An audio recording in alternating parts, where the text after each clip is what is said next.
What up mga solid subscribers, no? Ay guys, nanonood tayo ng mga updates po sa ating mahaliman. No? Guys, itong mga papanoorin ko, mga random updates ng mga nakita ko po sa newsfeed ko, nakita ko po sa aking sa Facebook guys, yung mga nakita ko po ito, i-compile lang natin, no?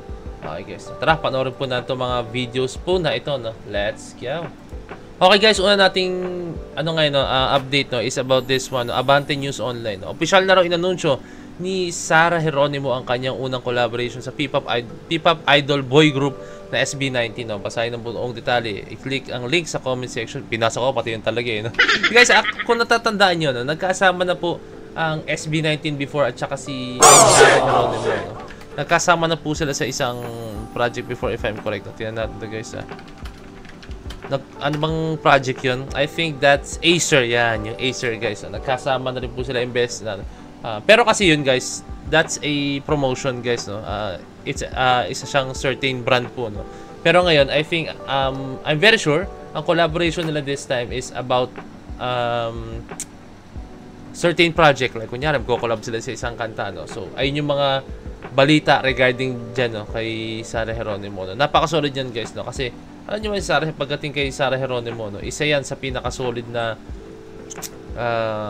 para sa akin, no, sa mga singers sa ating bansa, no. Kailan before and up until now naman, kailan pa rin si Sarah Geronimo, no. As in, isa yan sa mga, for me, isa yan sa mga legend po talaga, no. So, kung mangyari to, no, ang sarap lang makita, guys, no, na si Miss Sarah Geronimo, alam mo yun, na-appreciate niya, na-appreciate niya kung ano yung art na pinapakita ng SB19 or hinahatid ng SB19 sa atin, no, di ba? Kasi si Sarah Geronimo naka-appreciate yan ng mga tao na alam niya kung may talent talaga, alam niya talaga kung may ibubuga talaga, no. Kaya for me napaka-solid nito yung collaboration na to, no. So I think ang mga kailan ko ba nakita to? Parang ano to eh, sa July pa to, no. Ay, July na pala ngayon, no? Para sa July katapusan pa po yata ito yung simula ng kanilang project guys, no. Okay, tingin pa tayo ng mga updates, wait lang. Ito guys, kinlik ko yung pinaka-mismong article ng Abante, no. Okay. Binuking ng Abante, Asara Binida ang collab sa SB19, no? Okay. Ayan, may kita nyo rito. Ayan. Official na inanunsyo ni Sarah Geronimo ang kanyang collaboration sa P-pop idol boy group na SB19. No? Itong Webes, July 17, no. Ginulat niya ang online world nang inanunsyo niya ang kanyang comeback song na umaaligid pero hindi niya binanggit na may kakolab siya sa kanta, no? Pero yun nga, nabanggit na po. Okay. Ayan. Wait lang. Ang dami kasi mga sulat eh. pero na-booking ng fans 18 and Popsters. Popsters yata yung pangalan ng fandom ni kagay Miss Sarah G, no? Ang collab ng dalawang OPM icon na agad naming sinulat dito sa Abante. Pagkatapos ng kanyang unang teaser post ay naglabas muli siya ng panibagong teaser itong Biyernes kung saan mabasa ang pangalan ng SB19 sa teaser poster. Okay, no? Makikita rin ang official hashtag na hashtag SB19 at hashtag Sarah G and SB19 sa caption. Okay. Ayan, nakikita nyo rito. Nakatag rin ang mga social media account ng Kings of P-pop sa post ni Sarah. Na-curious naman ng fans sa kanta based na rin sa captions na pinost si Sarah na tila bahagi ng lyrics ng umaligid. Ang bigat ng katahimikan, tila may ikinukubli umaaligid. 2025-7. So sa ano siya, no? Sabi ko nga sa inyo, sa last week siya ng July, no? Inuukit sa pandinig, isinisingit sa isip ng marami tumi. I think part 2 ng lyrics guys, no? Ng kanta mismo ni Miss Sarah Geronimo, no? So ayun, hanggang doon lang guys, no? Ang ating update regarding po dito, no? So baka natin yan sa katapusan po ng July 30 to be exact po guys, no? Okay, meron pa tayong isang update guys, no? Ito po yung update regarding to sa SBN19 earned recognition from Mayor Kevin Ash of Pickering on during their Simula at Wakas World Tour, no? So mayor po ito ng lugar na to guys, no? So sa Toronto to if I'm correct, no? Okay. Yan, solid, no? Na-recognize sila na mismong mayor, no? So ano yung award nila? Malalaman na natin yan. Pero guys, just the act of recognition guys, so, napakasapat na po. Napakasapat na po yun guys, no? Kasi imagine niyo guys, no? Hindi ko alam kung fan yung mayor ng SB19, no? Kasi pero imagine niyo guys, isang mayor po ang makaka-recognize sa SB19, no.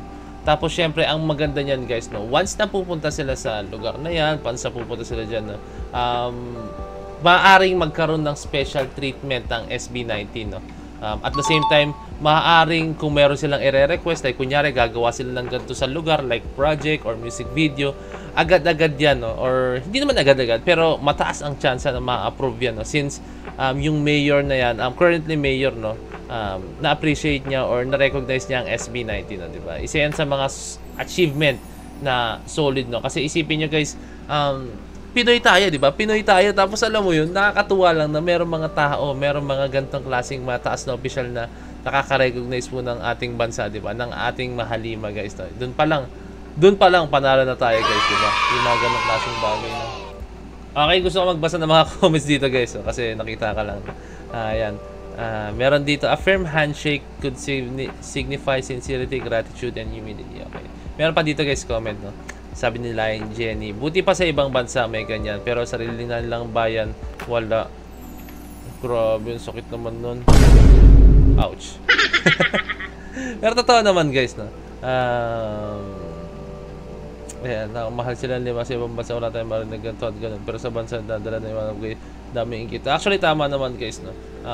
Hindi masyad, oo sige, na-appreciate naman ng SB19 sa ating bansa, no? Pero hindi not the recognition na ini-imagine natin, no? Kasi alam mo yon, SB19 minamagayway nila ang bandera ng Pilipinas sa ibang bansa guys, no? Kaya nakaka-proud lang, no? Kaya alam mo yon, ang sarap lang sa feeling na kung mare-recognize ang ating mahalima ng, alam mo yon, ng mas higit pa sa ine-expect natin, no? Kasi deserve po talaga nila, deserve po nila yung recognition na talagang dapat ibigay sa kanila, no?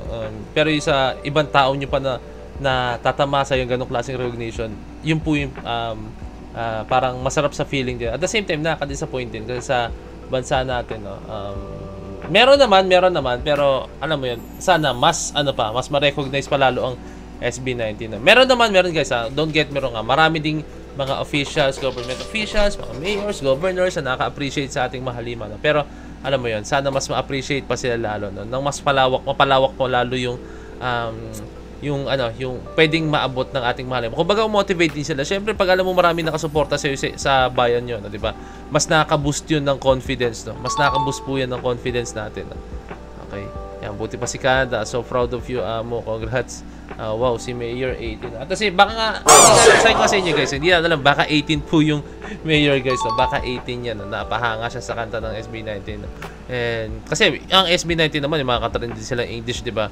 And baka humanga rin siya sa music, humanga rin siya sa work ethic ng SB19, no? So hindi na alam kung ano pinaka-reason, no? Kung anong ba't binigyan ng recognition ng SB19. Pero isa lang masabi ko dyan, I think humanga siya dahil napakatapang ng SB19, no? Like, kaya nilang sumugal, kaya nilang ibigay lahat even though na alam natin na hindi pa sila ganun talaga suportado ng ating bansa, no? Ulitin ko sa inyo guys, no? Mas maganda pa rin guys na sinusuportahan sila ng matindi, no? Sinusuportahan sila ng ating bansa pero not to the point na sana na mas solid na suporta pa sana, no? Kasi alam mo yon, they deserve more po talaga ang ating mahalin.